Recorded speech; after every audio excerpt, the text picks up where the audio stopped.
It's hard to believe, but it has been 14 months and 16,500 miles since I bought this 2019 Toyota RAV4, and it is time to say goodbye to this model.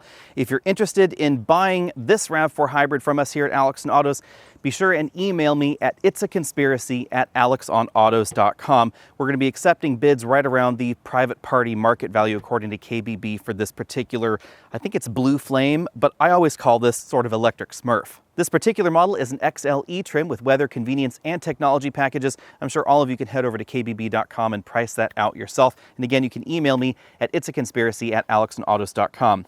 What's this being replaced by? Well, hopefully by the end of November, it will be replaced by the new Ford Mustang Mach-E, perhaps the second week of December, depending on exactly when that rolls out of the factory. Now it's time for some unvarnished opinion on the RAV4 and RAV4 Hybrid. I like the design. One of the things that I loved about this generation is that they became boxier and it became more mini truck-like, although I wish that you could get the Hybrid with the same front end that we find in the Adventure trim. I looked into that to try and see if I could swap it out, and it just got me down a rabbit hole. It ended up being way too expensive. It theoretically could be done with the Hybrid. A lot of the mounting points remain the same.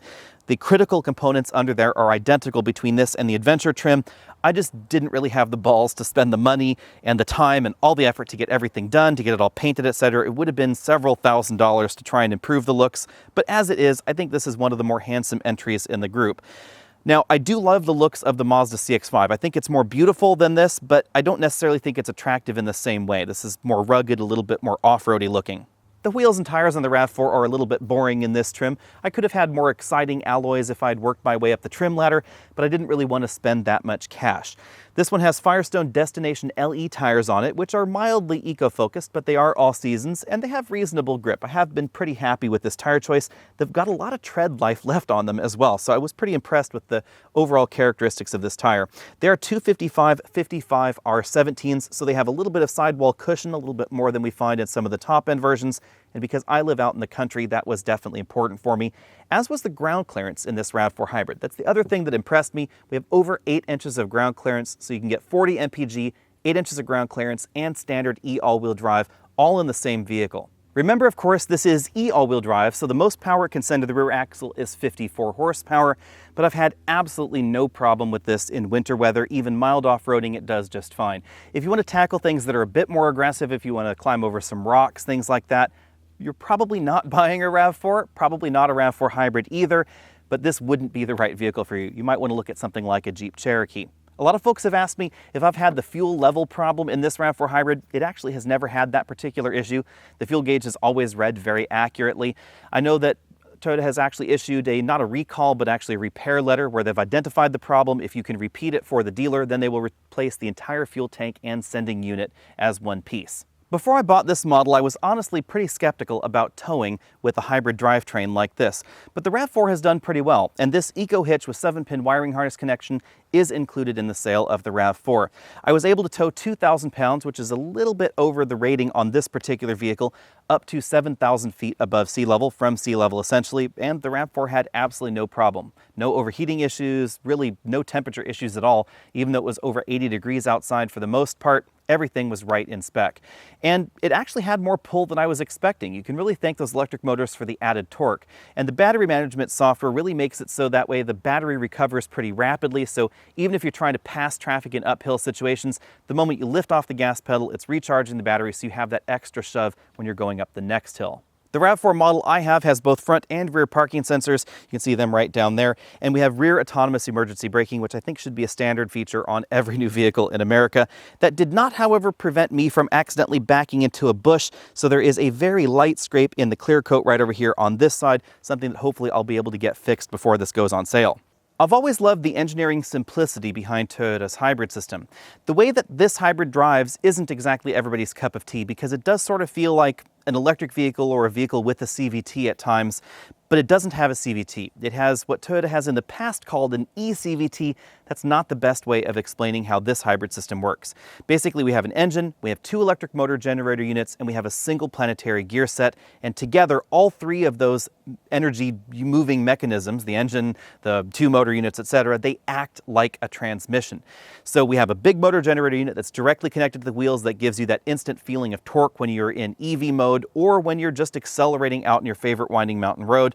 One motor generator unit is used to basically control the speed of the planetary gear set interactions between the engine and that other MG unit, also to generate power and start the engine. And then of course, some mechanical power can flow from the engine to the front wheels. As long as the engine is on, the engine and the two electric motors are always working together to move the vehicle forward. So this is not like some of the German hybrids or the Hyundai Kia hybrids, where theoretically the motors could be taken out of the equation and sometimes they'll feel like a vehicle with a traditional automatic. This is always going to have a slightly different feel. But on the other hand, fuel economy is absolutely excellent and definitely above any of the other competitive hybrid systems in this particular segment at the moment, certainly above the Honda Hybrid. Over 16,500 miles and 7 different drivers, this has been driven by other people, not just me. In fact, actually, most of the time, it's been driven by people other than me. We've been averaging 36.5 mpg. That's based on the actual fill-ups, actual gallons consumed, and miles driven in the vehicle. Over the vast majority of those trips, the instrument cluster's fuel economy meter has been 98 to 99% accurate. One thing I have to say is that I wish there was a higher performance version of the hybrid system in the RAV4. It would be interesting if they transplanted the hybrid from the Highlander, which uses the same engine and more powerful electric motors, under this hood and had sort of a mid-level performance regular hybrid version of the RAV4. I think I would have bought one of those. Two of my must-haves in any new vehicle are adjustable lumbar support. Rather unfortunately, the RAV4 has only two-way lumbar. Really wish it had four-way lumbar, and a tilt telescopic steering column, which is pretty much standard in most new vehicles these days. And the RAV4 steering column has a pretty decent range of motion. The driving seat position in the RAV4 is generally pretty good, but over a trip of about 4 or 5 hours or longer, I did really start to wish for a little bit more support in the thigh area of this seat, and again, that four-way lumbar, because this hits me a little bit low in the back. My major disappointment with this generation of the RAV4 has to be interior room, and I suppose I would call this theoretical disappointment since I don't have kids. I don't generally have people in the back seat, but I still wish the back seat were a little bit larger because we do find bigger back seats in some of the competition. It does mean that if you're a family with kids in forward-facing child seats or rear-facing child seats, that there's going to be a bit more room in something like the CR-V or the Nissan Rogue than we find in the RAV4. But we do have some nice touches back here like standard air vents. We also have USB chargers in this trim. But if I scoot all the way over to the right side, this front seat is all the way back in its tracks, and I really only have about 3/4 of an inch of legroom left. Headroom is very generous in the RAV4 thanks to this very boxy styling, even though this model does have the optional moonroof. Largely compensating for the legroom figures is an enormous cargo area in the back. We have about double the cargo area that we find in the Lexus RX, which is a full size larger than this. Included in the sale of the RAV4 are the all-weather mats, front, rear, and cargo area. I also have the original floor mats as well. This one happens to be under there. And a full-size spare tire. That's one of the other things I love about the RAV4. Full-size spare tires are getting so rare, and a lot of vehicles aren't even designed to accommodate a spare tire at all. But I actually have the original donut spare and this full-size spare. Both of those are going to be included in the sale of the vehicle, but I love the fact that you can actually fit a full-size spare tire in a 40-mile-per-gallon hybrid. That's really great. I'm not the hugest fan of the interior styling in the RAV4, but I have to say that this is one of the most practical interiors. I do love this little shelf right there on the passenger side. Passengers do tend to put their smartphones and other things right in there. You can fit large smartphones. It's actually pretty deep, and they don't slide around as much as I really thought they would. I do like this two-tone interior, although it is a little bit more difficult to keep clean than an all-black interior would be.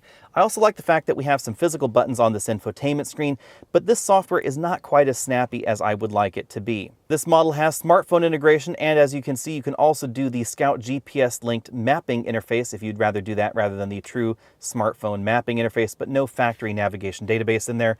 2 large air vents. We have dual zone climate control down there. Heated seats up front, high and low with those 2 switches. The USB input for the infotainment system is right there. You can see traditional console shifter, EV drive mode, all that kind of stuff going on there. 2 cup holders back there, and then the rubbery covered armrest. I do have to say, I wish this was leather wrapped like we do find the leather wrapped steering wheel. I think that's one omission in this particular trim. This model has the smaller of the available LCDs in the RAV4 lineup. We have a pretty traditional 2-dial gauge right there, leather wrapped steering wheel. A lot of buttons on the front here, and that's because Toyota has finally moved the cruise control buttons over here to the steering wheel. Another convenient feature that I hadn't expected to use is this little tiny cubby over here to the left of the driver's seat. That has proven a little bit more useful than I thought. I tend to put parking tickets and that sort of thing right in there. This particular model has the heated windshield wiper zone, heated steering wheel, and the automatic high beams. Over 16,500 miles, the RAV4 Hybrid has been pretty problem-free. I did have one dashboard rattle from the factory that mysteriously corrected itself after only about 100 miles of driving, so I never ended up seeing the dealer about that. If I had to do it over again, would I buy another RAV4? I suspect I probably would have, but I might have chosen the model with the leatherette seats, or perhaps waited for the RAV4 Prime, because the RAV4 Prime is pretty interesting, and maybe I would have kept the RAV4 Prime rather than opting for the Ford Mustang Mach-E.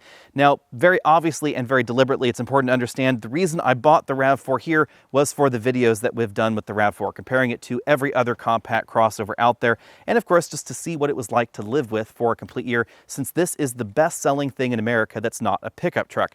I never bought the RAV4 with the intention to keep it forever and ever, and that's why this is getting replaced with the next vehicle that I'll probably have for about 12 months or so, the Ford Mustang Mach-E, to see what it's like with Ford's new electric crossover. It's going to be about the same size theoretically inside as the RAV4, but it's obviously packaged differently. It really has the profile of a Prius on the outside. If you want to get your hands on this exact RAV4, be sure and check out its value over there at kbb.com, and then send an offer to itsaconspiracy@alexonautos.com. That's the catch-all mailbox for all sorts of random things here at Alex on Autos.